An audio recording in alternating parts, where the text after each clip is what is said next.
দুই দিনে ধনী হওয়ার ওজিফা।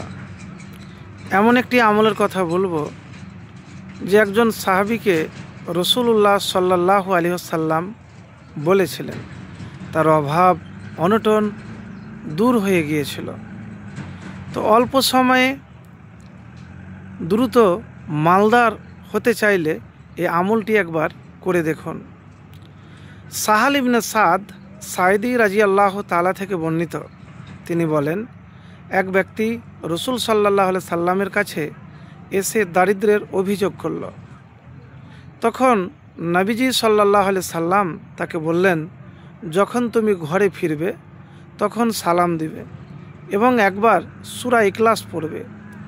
এ আমল করার কিছুদিনের মধ্যে তার অভাব দূর হয়ে যায়। কুরতুবী। তো প্রিয় ভাই, একজন সাহাবী এসে বললেন, জি ইয়া রাসূলুল্লাহ, আমার খুব অভাব।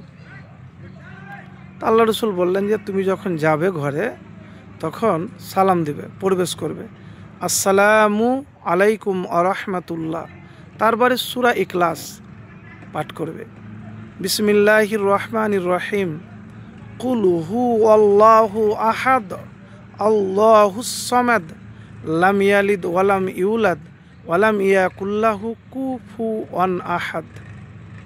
তো এই সূরা পাঠ করবেন, যখনই ঘরে প্রবেশ করবেন তখনই কিন্তু আপনি সূরা ইখলাস অবশ্যই পাঠ করবেন। এরপর বলবেন, এতে কি ধনী হওয়া যায়? দেখেন ভাই, আপনার যদি আল্লাহর প্রতি বিশ্বাস থাকে, নিজের প্রতি কনফিডেন্স থাকে, আপনি মুত্তাকি ইমানদার হন, তাহলে ফলাফল পাবেন। আর ধৈর্য এবং সবুর করতে হবে, মেহনত তো অবশ্যই করতে হবে, আর আল্লাহর কাছে দোয়া করতে হবে। আপনি দোয়া করা বাদ দিবেন না। তো যখনই দোয়া করবেন দুরুদ শরীফ একবার পাঠ করবেন। দুরুদ শরীফ না পাঠ করলে আপনার দোয়া কবুল হয় না। তো প্রিয় ভাই, এতটুকুন বলবো যে আপনি অবশ্যই দুরুদ শরীফ পাঠ করে দোয়া করবেন, কেন দুরুদ শরীফ পাঠ না করলে আপনার দোয়া কবুল হয় না। তো আপনাকে এতটুকুন আমি বলবো যে দুরুদ শরীফ খুবই গুরুত্বপূর্ণ। নবীজি সাল্লাল্লাহু আলাইহি ওয়াসাল্লাম বলেছেন, একবার যে আমার প্রতি দুরুদ পাঠ করে আল্লাহ তার উপর 10টি রহমত বর্ষণ করেন।